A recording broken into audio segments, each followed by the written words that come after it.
So இப்போ நம்மளோட cake batter பாருங்கள். நம்மளோட எக்லெஸ் கேக் வந்து பேக் ரெடி. ஒரு ஸ்லைஸ் பண்ணியாச்சு. Hi friends. ஸோ கிறிஸ்மஸ் இன்னும் 2-3 டேஸில் வரப்போகுது. ஸோ நம்ம வந்து நான் உங்களுக்கு வந்து already regular fruit cake recipe வந்து ரீலில் போட்டிருக்கேன்.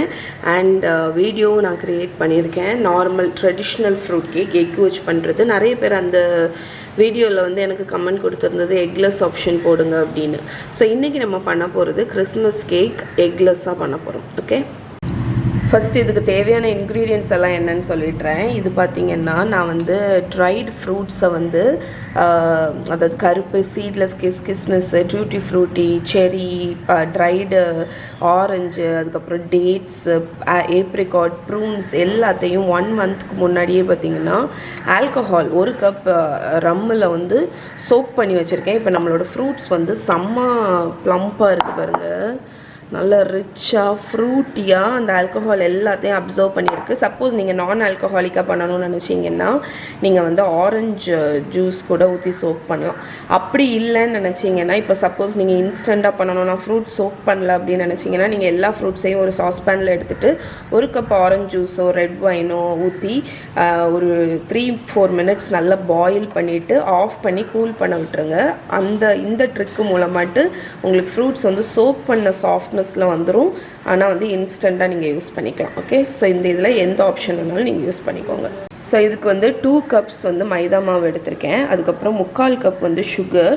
அதில் வந்து ஒரு கால் கப்புக்கு கொஞ்சம் கூட பார்த்திங்கன்னா நான் வந்து சுகர் வந்து கேரமலுக்கு தனியாக எடுத்து வச்சுருக்கேன். 2 teaspoon vanilla essence, 1/2 teaspoon salt, 1/4 teaspoon baking powder, அதுக்கப்புறம் 1/2 டீஸ்பூன் பேக்கிங் சோடா. இது வந்து நம்மளோட ஃப்ரூட் கேக் ஸ்பைசஸ்ஸு, சின்னமனு, சுக்கு பொடி, நட்மெக்கு, அதுக்கப்புறம் ஆல் ஸ்பைஸும் இருக்குது. ஸோ இதில் நீங்கள் வந்து என்ன ஸ்பைசஸ், ஏலக்காய் தூள் எது வேணாலும் ஆட் பண்ணலாம். அதுக்கப்புறமா 1/2 கப் அளவுக்கு தயிர், 1/2 கப் அளவுக்கு ஆயிலுக்கு பதில் நீங்கள் வந்து உருக்குன பட்டர் கூட எடுத்துக்கலாம். Okay, and 1/2 cup milk. Okay, இதுதான் இன்க்ரீடியன்ட்ஸ். ஸோ இப்போ வந்து பேக் பண்ணிடலாம். ஸோ இதில் ஃபர்ஸ்ட் ஸ்டெப் பார்த்திங்கன்னா ஒரு 8 இன்ச் ரவுண்ட் கேக் பேனில் பார்ச்மெண்ட் பேப்பர் லைன் பண்ணி வச்சுக்கோங்க. நான் யூஸ் பண்ணுறது ஆடியோட eco pack nonstick parchment paper. இதோட லிங்க்கு கீழே இருக்குது. ஸோ நம்மளோட ஃபர்ஸ்ட்டு ஸ்டெப் வந்து கேரமல் ரெடி பண்ணிடலாம். ஸோ டோட்டலாக நான் ஒரு 1/4 கப்பு கொஞ்சம் கூட வந்து சுகர் வச்சுருக்கேன். இது நல்ல டார்க் கேரமல் வந்து எடுத்துடலாம். ஸோ ஃபஸ்ட்டு வந்து சுகரை ஒரு பேனில் போட்டுட்டு, கேரமல் எப்படி பண்ணுறதுன்னு தெரியும்ல, நீங்கள் வந்து மிக்ஸே பண்ணக்கூடாது. அதுதான் மொதல் ஸ்டெப்பு. ஸோ பேனை வந்து நீங்கள் இந்த மாதிரி டில்ட் பண்ணி ஸ்வர்ல் மட்டும்தான் பண்ணலாமே தவிர மிக்ஸ் பண்ணக்கூடாது. லைட் கலர் பேன் யூஸ் பண்ணுங்கள், இந்த மாதிரி ஸ்டீல் இல்லைன்னா ஒயிட் கலர். ஏன்னா அப்போ தான் கேரமலோட டார்க் எந்த கலருக்கு வந்திருக்குங்கிறது உங்களுக்கு ஈஸியாக தெரியும். நான்ஸ்டிக் யூஸ் பண்ணிங்கன்னா அதில் பெருசாக விசிபிள் ஆகாது. ஸோ சுகர் ஆட் பண்ணிவிட்டு ஃபஸ்ட்டு ஹை ஹீட்டில் அப்படியே வச்சுருங்க. சுகர் சைடில் மெல்ட் ஆக ஆரம்பிக்கும். அதுக்கப்புறம் நம்ம ஸ்வர்ல் பண்ண ஆரம்பிக்கலாம். ஸோ இப்போ பார்த்தீங்கன்னா சைட்லலாம் கேரமல் கலர் வர ஆரம்பிச்சிடுச்சு. இப்போ நீங்கள் இந்த மாதிரி ஜென்டிலாக ஸ்வர்ல் பண்ணிங்கன்னா உங்களோட சுகர் எல்லாமே சேர்ந்து மெல்ட் ஆக ஆரம்பிச்சிடும்.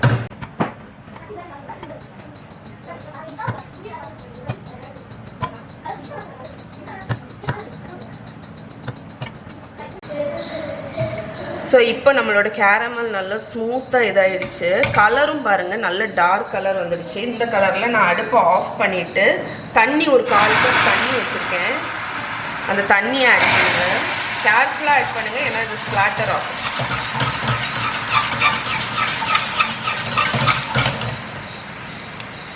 ஸோ இந்த தண்ணி வந்து எதுக்குன்னு பார்த்தீங்கன்னா உங்களுக்கு இம்மீடியட்டாக வந்து குக்கிங் இதை வந்து ஸ்டாப் பண்ணுறதுக்கு தான். ஏன்னா இதுக்கு மேலே எனக்கு அந்த டார்க் கலர் வேண்டாம். அதுக்கு வேண்டி தான் நான் தண்ணி ஆட் பண்ணேன். அண்ட் இது வந்து ஹார்ட் ஆகாமல் உங்களுக்கு கரெக்டான கேரமல் கன்சிஸ்டன்சியில் வச்சுருக்கோம். இப்போ நான் அடுப்பை அணைச்சிட்டேன். இருந்தாலும் அந்த ஹீட்லேயே வந்து அது கொதிக்குது பாருங்கள். இது ஒரு சிரப் மாதிரி ஆகிடும். ஸோ இப்போ இதை ஓரத்தில் எடுத்து வச்சிடலாம். இது கொஞ்சம் அப்படி கூல் ஆகட்டும். அதுக்கிடையில் நம்ம கேக் பேட்டர் ரெடி பண்ணிடலாம். ஸோ இப்போ வந்து நம்ம ட்ரை இன்க்ரீடியன்ட்ஸ் எல்லாம் மிக்ஸ் பண்ணிடலாம். இது வந்து நான் 2 கப் மைதா மாவு வச்சுருக்கேன். இதில் வந்து கொஞ்சமாக சால்ட் ஆட் பண்ணிக்கோங்க. அதுக்கப்புறம் நம்ம வச்சுருக்கிற ஸ்பைசஸ் எல்லாத்தையும் ஆட் பண்ணிடுங்க. அதுக்கப்புறம் baking soda, baking powder. So இவ்வளோ தான் நம்மளோட ட்ரை இன்க்ரீடியன்ட்ஸ். இதை வந்து லேஸாக மிக்ஸ் பண்ணி ஓரத்தில் எடுத்து வச்சிடலாம். இப்போ வந்து நான் ஒரு பெரிய மிக்சிங் பவுல் எடுத்திருக்கேன். இதில் நம்ம வெட் இன்க்ரீடியன்ஸ் எல்லாம் கம்பைன் பண்ணிடலாம். தயிர், பால்,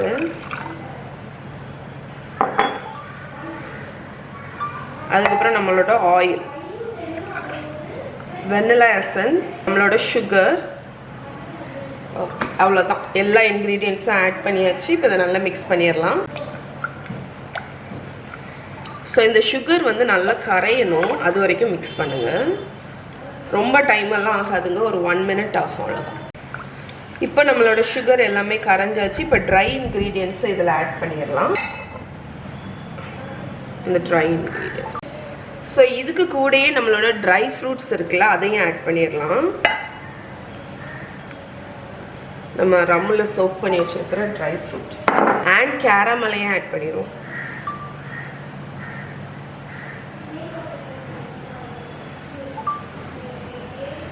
ஸோ யூஸ்வலாக இந்த மாதிரி ஃப்ரூட் கேக்குக்கு பார்த்தீங்கன்னா இந்த கேரமல் தான் டேஸ்ட்டு கொடுக்கும் உங்களுக்கு, அந்த கலரும் டேஸ்ட்டும். இப்போ இதை மிக்ஸ் பண்ணிடலாம்.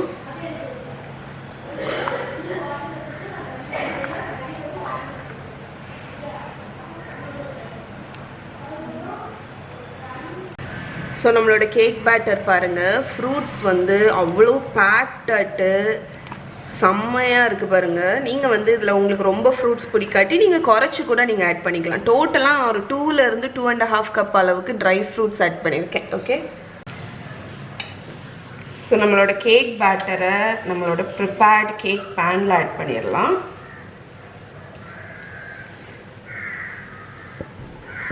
ஸோ இந்த கேக் வந்து ஆக்சுவலி பேக் ஆகுறதுக்கு வந்து கொஞ்சம் டைம் ஆக தான் செய்யும். பர்டிகுலர்லி இது எக்லெஸ் கேக்னால எப்படியும் ஒரு 1 to 1.5 hours ஆயிரும். ஸோ நீங்கள் வந்து என்ன பண்ணலான்னு பார்த்தீங்கன்னா, ஒரு 40 minutesக்கு அப்புறம் வந்து உங்கள் கேக் வந்து மேலே கொஞ்சம் டார்க் ஆகுது அப்படின்னு ஃபீல் பண்ணிங்கன்னா, ஒரு பார்ச்மெண்ட் பேப்பரோ இல்லாண்டி ஏதாவது அலுமினியம் ஃபாயிலையோ மேலே லேஸாக நீங்கள் வச்சு விடலாம். அப்படின்னா இன்னும் பேர்ன் ஆகாமல் இருக்கும். ஏன்னு பார்த்தீங்கன்னா இந்த கேக்கில் வந்து கேரமல் இருக்குது, அதனால் இது வந்து கொஞ்சம் டக்குன்னு தான் டார்க் கலர் வரும். ஓகே, மற்றபடி நம்மளோட எக்லெஸ் கேக் ரெடி. இதை நான் அவனில் வச்சு ஒரு 1 to 1.5 மணிக்கூர் பேக் பண்ணி 180 degree செல்சியஸில் அவனை ப்ரீஹீட் பண்ணியிருக்கேன். அதில் பேக் பண்ணி எப்படி இருக்குன்னு காணிக்கிறேன். ஸோ நம்மளோட எக்லெஸ் கேக் வந்து பேக் ஆகிடுச்சு பாருங்கள். இப்போ தான் அவன்லேருந்து வெளியே எடுத்தேன். எனக்கு டோட்டலாக 1 hour 20 minutes ஆச்சு. ஸோ நீங்கள் வந்து இப்படி அமுக்கி பார்த்தாலே அது வந்து பவுன்ஸ் ஆகும், அப்படின்னா பேக் ஆகிடுச்சின்னு அர்த்தம். ஒரு ஸ்கியூரை உள்ளே விட்டு பாருங்கள், அது வந்து க்ளீனாக வந்துச்சுனாலும் பேக் ஆகிடுச்சின்னு அர்த்தம். ஸோ இப்போ இந்த கேக் வந்து நம்ம டின்னிலே பார்த்திங்கன்னா ஒரு 10-15 minutes இருக்கட்டும், அதுக்கப்புறம் நம்ம அன்மோல்ட் பண்ணிக்கலாம்.